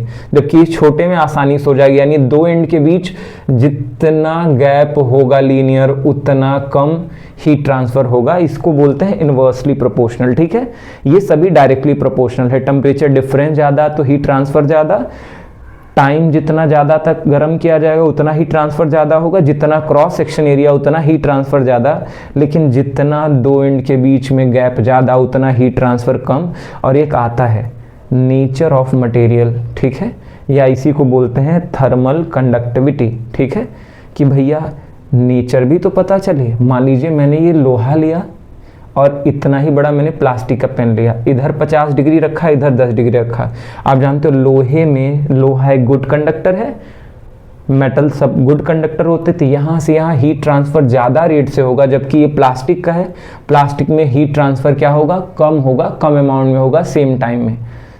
और इन सभी पैरामीटरों को अगर एक साथ जोड़ दिया जाए तो आप लिख सकते हो Q is equal to K, यानी coefficient of thermal conductivity, A cross section area, इसके भी डायरेक्टली प्रोपोर्शनल है, और आगे लिखा जाता है डेल्टा T। ये टेम्परेचर की बात किया जा रहा है कि जितना टेम्परेचर डिफरेंस ज़्यादा और जितने वक्त तक ट्रांसफ़र किया जाएगा, ये टाइम को डिनोट करता है, और डिवाइडेड बाई L। ठीक है, यानी गैप बिटवीन टू एंड्स। ये आप याद रखिए, ये बहुत ज़रूरी है। और आप जानते हो अगर यूनिट पूछा जाए तो हीट का यूनिट क्या होता है? अगर SI यूनिट है तो जूल, और अगर CGS यूनिट है तो कैलोरी। आगे हम देखेंगे और क्या क्या चीज़ें होने वाली हैं। तो हमने देखा था अमाउंट ऑफ हीट ट्रांसफ़र क्या होता है? K thermal conductivity into A cross section area into difference in temperature of two cross section end. ठीक है, into time of transfer of heat by gap between two cross section ends. ठीक है, यही होता है ट्रांसफर ऑफ हीट। अब यहाँ से मुझे एक टर्म पढ़ना है जिसको बोलते हैं थर्मल कंडक्टिविटी। थर्मल कंडक्टिविटी का अगर फॉर्मूला लिखना हो तो K को एक साइड रखिए और सभी दूसरे साइड ले जाइए, वो भी शास्त्र के नियम के अनुसार। ठीक है, वरना पंडित जी बुरा मान जाएंगे, भगवान खुश नहीं होंगे। तो यहाँ पे L इधर लाया जाएगा, इधर डिवाइड है, इधर मल्टीप्लाई हो गया। अच्छा, इधर area cross section area multiply था, दूसरे साइड ले जाओगे डिवाइड हो जाएगा। डेल्टा T दूसरे साइड ले जाओगे, यहाँ पे मल्टीप्लाई, यहाँ पे डिवाइड, और ये टाइम ऑफ हीट ट्रांसफर यहाँ पे आकर के डिवाइड हो गया। अब गाना आपसे पूछते हैं कि डिफाइन थर्मल कंडक्टिविटी। क्या पूछेंगे भैया? Define thermal conductivity. और थर्मल कंडक्टिविटी का गाना बहुत आसान होता है, आप ऐसे लिख सकते हो amount of heat transfer when. ठीक है, जरा देखिए, व्हेन, जरा देखिएगा यहाँ पे, the amount of heat transfer in 1 second. ये बोल रहा है कितना हीट ट्रांसफर हुआ पर सेकेंड। ठीक है, 1 सेकेंड मत लिखिए, पर सेकेंड लिख लीजिए, पर। ठीक है, पर 1 सेकेंड। जब कोई क्यूब हो, 3D क्यूब हो जिसका cross section area 1 metre square हो और दो एंड के बीच का गैप कितना हो? 1 मीटर। आप ऐसे लिख सकते हो the amount of heat transfer per second. ठीक है, when a cube of cross section area 1 metre square have gap between two cross section is 1 metre. ठीक है, एंड ट्रांसफर कितने देर के लिए हो रहा है? 1 सेकेंड के लिए। और टेम्परेचर कितना बढ़ रहा है भैया? यूनिट टेम्परेचर बढ़ने पे, यानी 1 डिग्री टेम्परेचर बढ़ने की बात चल रही है। उस समय जितना हीट ट्रांसफर होगा उसी को क्या बोलते हैं? Thermal conductivity. यहाँ पे लिख दीजिए पर 1 डिग्री राइज इन टेम्परेचर। ठीक है भैया, ये भी आप डाल लीजिए। टेम्परेचर का 1 डिग्री राइज होगा उसको हम बोलते हैं। और आप जानते हो अब हम लोग एक टर्म लाते हैं जिसका नाम है rate of flow of heat. किसी भी चीज़ का रेट आप निकाल सकते हो कितने देर में चेंज हो रहा है। जैसे मैं बोलूँ 10 सेकंड में 50 जूल ट्रांसफ़र हुआ है तो 1 सेकंड में कितना होगा, तो आप बोलोगे 5 जूल। इसी को तो बोलते हैं रेट, यही गति है। तो मैं बोलूँगा 2 सेकंड में कितना होगा, 10 जूल होगा। 3 सेकंड में कितना होगा, 15 जूल होगा। वही बोला जाता है rate of flow of heat, या इसी को बोलते हैं हीट करंट। जब भी कोई चीज़ टाइम से डिवाइड कर दिया जाए उसको हम क्या बोलते हैं, रेट। जैसे displacement by time, rate of change of displacement by time, इसी को वेलोसिटी बोलते हैं। Rate of change of distance by time यानी डिस्टेंस डिवाइडेड बाय टाइम, इसी को क्या बोलते हैं, स्पीड। वैसे rate of flow of heat बोला जाएगा यानी टाइम से डिवाइड किया जाएगा। और टाइम से डिवाइड कैसे किया जाएगा, यहाँ पे मल्टीप्लाइड है, ये वाला नंबर इधर लाओगे तो Q/T हो जाएगा। Rate of flow of heat, या इसी को बोलते हैं हीट करंट, और ये होता है Ka डेल्टा T। ठीक है, हमने यहाँ पे देखा था क्या होता है। अब आप में एक सवाल दिया गया आपके बुक में जो बड़ा इंपॉर्टेंट है, कई बार आपके स्कूलों में पूछा जाता है कि आप जब इलेक्ट्रिसिटी करंट पढ़ेंगे वहाँ पे इलेक्ट्रिक करंट की बातें आती है और यहाँ पे हीट करंट की बात आती है, और वहाँ पे एक लॉ पढ़ते हैं जिसको बोलते हैं ओम्स लॉ। इन दोनों में क्या संबंध है, तो जरा जानते हैं। ऑफलाइन में हमने ये पढ़ा था, अभी रिवीजन के समय फिर से पढ़ा जाएगा, मैं याद दिलाऊंगा। तो कुछ बातें बोलते हैं। इलेक्ट्रिक करंट क्या होता है, the rate of flow of charge, कितना चार्ज दौड़ा, क्योंकि चार्ज के दौड़ने की वजह से ही क्या जनरेट होता है, बिजली। अगर चार्ज रुका रहता है इसको बोलते हैं इलेक्ट्रोस्टैटिक, जब चार्ज चलेगा तभी बिजली बनेगा, तभी करंट बनेगा। और आप बोल सकते हो the rate of flow of charge, यानी रेट ऑफ फ्लो ऑफ मतलब चार्ज बाई टाइम, जहां पे रेट लग जाए टाइम से डिवाइड कर दो, इसी को बोलते हैं इलेक्ट्रिकल करंट। जबकि यहाँ पे rate of flow of heat को क्या बोलते हैं, हीट करंट। आपको मैं बता दूं, हम लोग जब जाके पढ़ेंगे इलेक्ट्रिसिटी में तो वहां पे ओम्स लॉ पढ़ेंगे। ओम्स लॉ क्या बोला जाता है, वोल्टेज अक्रॉस करंट या अक्रॉस वायर, यानी पोटेंशियल डिफरेंस, इसको कई लोग बोलते हैं potential difference. Potential difference is equal to IR। ये ओम्स बाबा बोल के गए थे कि पोटेंशियल डिफरेंस हमेशा किसी सर्किट में उसके अंदर कितना करंट फ्लो हो रहा है और कितना रेजिस्टेंस ऑफर किया जा रहा है वायर के द्वारा, इन दोनों के मल्टीप्लिकेशन के बराबर होता है। ठीक है, ये बात आप समझ पा गए। और आप जानते हैं रेजिस्टेंस क्या होता है, कंडक्टेंस का उल्टा होता है। रेजिस्टेंस मतलब जान लीजिए प्रतिरोध, रोकने की क्षमता। कंडक्टेंस मतलब क्या होता है, कितना फेवर कर रहा है ट्रांसफर को, या तो हीट के ट्रांसफर को या तो करंट के ट्रांसफर को। रेजिस्टेंस मतलब कितना रोका जा रहा है। ठीक है, तो ये उन्होंने बोला था। अगर इसको हम थोड़ा सा मॉडिफाई करके लिखना चाहें तो I is equal to V/R लिख सकते हैं क्या, I is equal to delta V/R, change in potential by R। ठीक है, और अब मैं देख रहा हूं एक चीज जान लीजिए, कंडक्टेंस समझा रेजिस्टेंस का उल्टा होता है। ठीक है, ये विरोध की बातें कर रहा है, कितना विरोध करेगा सर्किट, और ये कह रहा है कितना फेवर करेगा सर्किट हीट के ट्रांसफर को या करंट के ट्रांसफर को। तो देखते हैं दोनों के बीच का संबंध, इलेक्ट्रिकल करंट और हीट करंट के बीच का। इधर मैंने लिखा इलेक्ट्रिकल करंट और इधर लिखा हीट करंट। आप जानते हो इलेक्ट्रिकल करंट क्या होता है, डेल्टा V/R, और यहाँ पे हीट करंट क्या होता है, मैंने बस पलटा है इसको, जरा देखना। ये K जो है इसको मैं ऐसे भी तो लिख सकता हूँ, जान लीजिए। अगर मुझे यहाँ पे लिखना हुआ डेल्टा T और यहाँ पे मैं इसको लिख सकता हूँ 1/K। ठीक है, अच्छा ये भी ऊपर है, इसको भी डिवाइड करके मैं क्या लिख सकता हूं, L/A। ठीक है, यानी ये टर्म आ गया, इसी को मैंने लिखा भैया रूप बदल करके, आप समझ सकते हो। तो मैंने डेल्टा T यानी चेंज इन टेम्परेचर ऊपर लिखा और 1/K इंटू L/A ये डिनोमिनेटर का टर्म लिखा। इसी को मैं दूसरे फॉर्म में लिख सकता हूँ रेसिप्रोकल करके। और आप जानते हो ये डेल्टा V एनालॉगस हो गया डेल्टा T के, तो ये पूरा टर्म क्या रेजिस्टेंस के एनालॉगस हो गया। क्या रेजिस्टेंस किसके बराबर हो गया, 1/K L/A।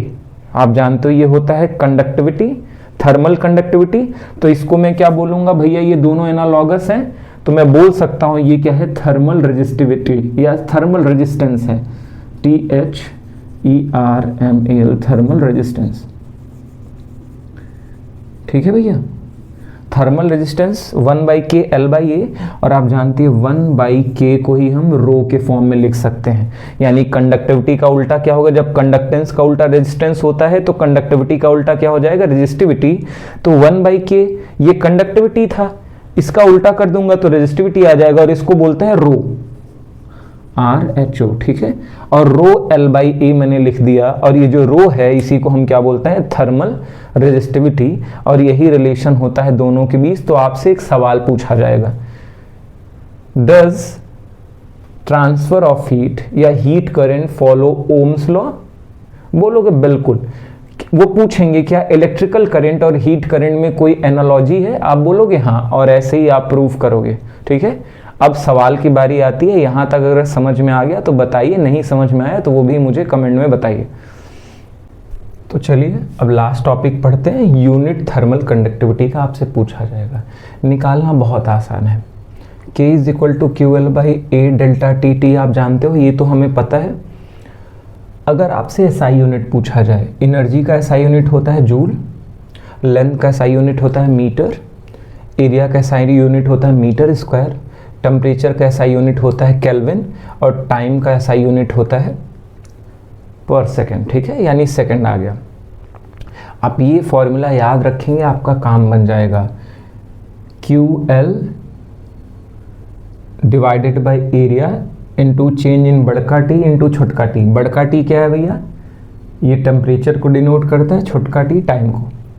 तो आप लिखेंगे, जानते हैं मीटर से मीटर कट जाएगा, joule per metre per kelvin per second, ये आने वाला है, ठीक है। और अगर आपसे CGS में पूछा जाए कि CGS यूनिट में ज़रा बातचीत करिए, तो हीट का क्या आता है, कैलोरी, एरिया का सेंटीमीटर स्क्वायर, लेंथ का सेंटीमीटर, बड़ा T सेल्सियस, छोटा T पर सेकेंड, ठीक है। सॉरी, पर सेकेंड क्यों बोल रहा हूँ, सेकेंड। और ये 1 सेंटीमीटर शहीद हो गया, ऊपर आ गया कैलोरी पर सेंटीमीटर पर डिग्री C पर सेकेंड, और ये आपका यूनिट हो जाता है। और आप जानते हैं थर्मल कंडक्टिविटी सॉलिड का ज़्यादा होता है, लिक्विड का कम होता है, गैस का उससे कम होता है, मेटल का ज़्यादा होता है, और नॉन मेटल का क्या होता है, कम होता है, ये आप जान लीजिए।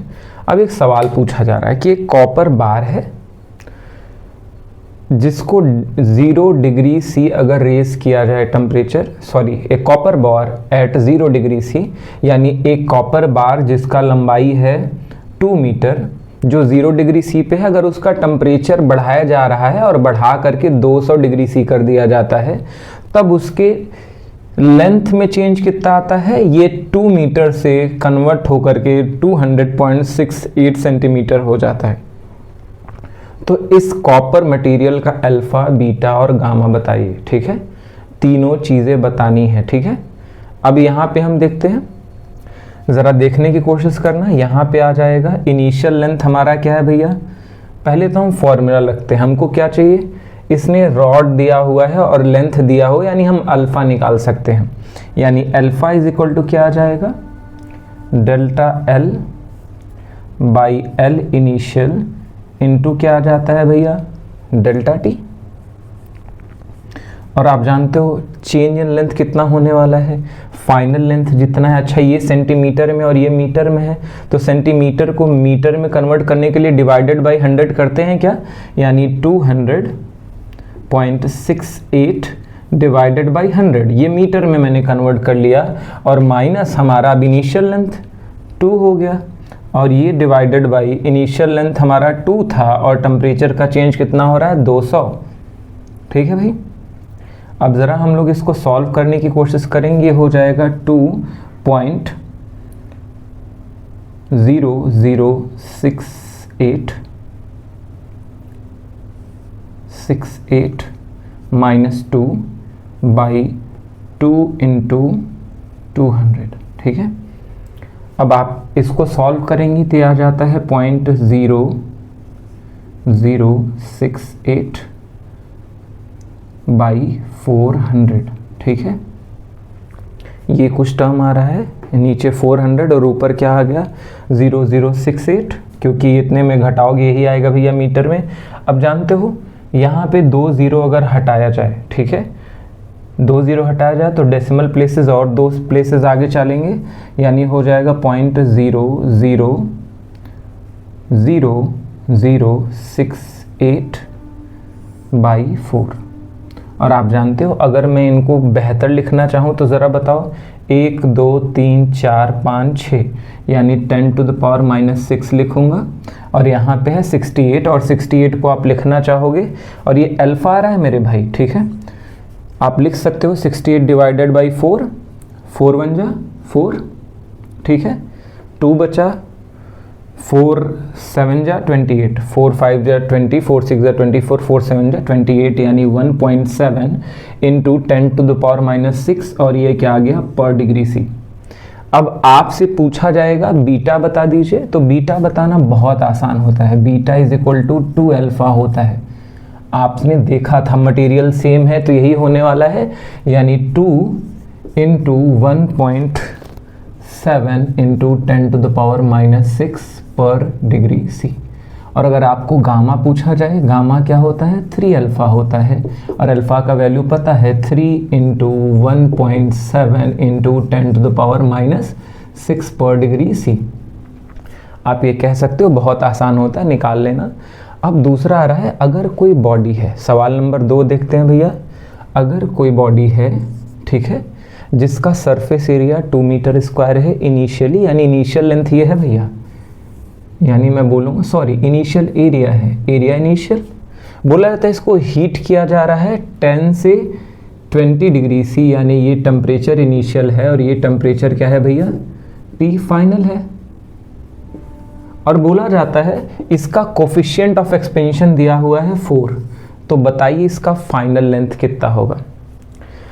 कई तरीका होता है निकालने का, आप तो जानते हो L final is equal to क्या होता है, N इनिशियल 1 प्लस यहाँ पे एरिया है बीटा और यहाँ पे डेल्टा टी। आप लिख सकते हो L इनिशियल इसका कितना है भैया, 2 मीटर स्क्वायर है। अच्छा 1 हमने लिखा प्लस बीटा कितना दिया है 4, मैंने 4 लिखा, और चेंज इन टेम्परेचर कितना किया जा रहा है ज़रा बताओ, 20 माइनस 10 फाइनल माइनस इनिशियल, ठीक है। अब इसको सॉल्व करोगे तो 2 और यहाँ पे आ जाएगा 1 प्लस 4 इंटू 10, और आप इसको सॉल्व करोगे तो 2 आएगा और यहाँ पे आएगा 1 प्लस, ज़रा बताओ 4 इंटू 10 कितना होता है भैया, 40, ठीक है। और यहाँ पे ये कितना जा रहा है, 41 हो गया 2 इंटू 41, ठीक है, और ये हो जाता है 82, और यहाँ पे मीटर स्क्वायर। अच्छा एक चीज़ बताओ, 2 मीटर का कोई भी सब्सटेंस 10 डिग्री गर्म किया जाए 2 मीटर स्क्वायर का, तो क्या 82 मीटर स्क्वायर आ जाता है क्या? कब्भाव नहीं भैया, इतना एक्सपेंशन नहीं होता है। ये मैंने बस आपको समझाने के लिए कोफिशिएंट ऑफ एक्सपेंशन इतना ज़्यादा ले लिया, होता बहुत कम है, आंखों से दिखाई भी नहीं देता। ज़रा देखिए जब रियल सवाल किया गया तो कितना छोटा कोफिशिएंट ऑफ एक्सपेंशन आया। यहाँ पे तो मैंने हाइपोथेटिकली बस सवाल करने का बात बोला था, आपको जब रियल में आएगा तो बीटा का वैल्यू 10⁻⁻5 -6 -7 ऐसा आने वाला है, ठीक है। इसे देख के घबराइएगा मत। हमारा ये चैप्टर कंप्लीट होता है, अगला चैप्टर लाइफ साइंस का चलेगा, और आप लोग बने रहिए। आपका फेब में एग्ज़ाम होने वाला है नवंबर दिसंबर में। मैं सारा पोर्शन, पूरा लाइफ साइंस, पूरा फिज़िकल साइंस सब कुछ कंप्लीट कराऊंगा 1 शॉट में, और जनवरी में 20 टेस्ट पेपर कराऊंगा मैं। और जो ये 3 महीने में पढ़ाया जाएगा इसी से 80% से ज़्यादा पोर्शन आएगा। तो प्लीज़ आप लोग खुद यहाँ पे आओ, और आपके कोई दोस्त हों जिनको ज़रूरत हो, जिनका पढ़ाई बेहतर नहीं चल रहा हो अभी तक साल में, उनको आप बोलिए यार मेरी वीडियोस को वायरल फीवर करवाइए ना भाई, मेरे वीडियो का वायरल फीवर बन ही नहीं रहा है। ठीक है, नमस्कार।